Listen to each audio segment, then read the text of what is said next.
Natang mule gam zilin Unaw khatong le ahung dang zelhi Nam dang gwala ki pal tin tua the I po unaw khat sian hi Tua na tang apat sa lekhan ki bang Unaw lai gui khâu ki som khom chia đi thu thum gwala ei gom tu bu pa cho nun no ke bual na hilim tu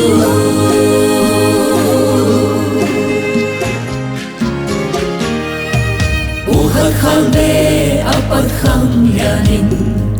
Hey na tang sil ini kham lian se lui Bang sa le tong sua vang la ta Ma le unaw suan tu khat hi Tua na tang apat suan le khan ki bang Unaw lai gui khâu ki sop khom chia ki hi Gwala ei gom tu upa cho Nun no bi bual na hilim tu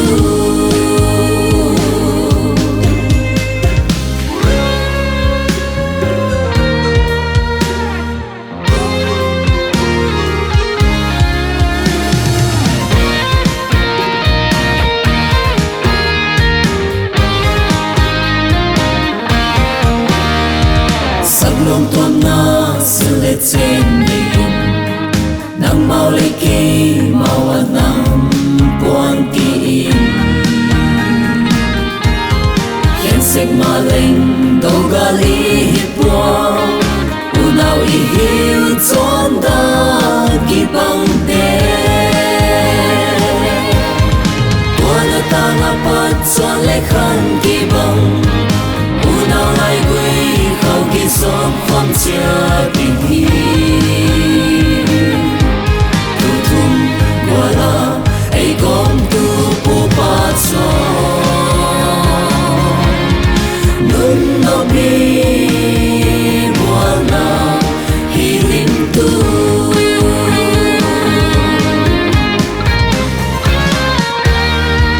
Gap sung abu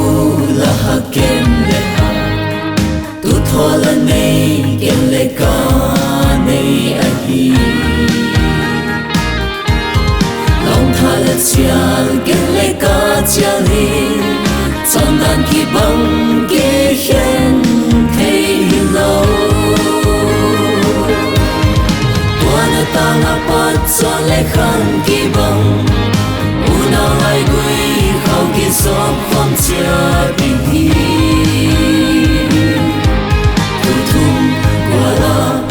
Gom tu pu pa cho Nun no bi bual na hilim tu Nun no bi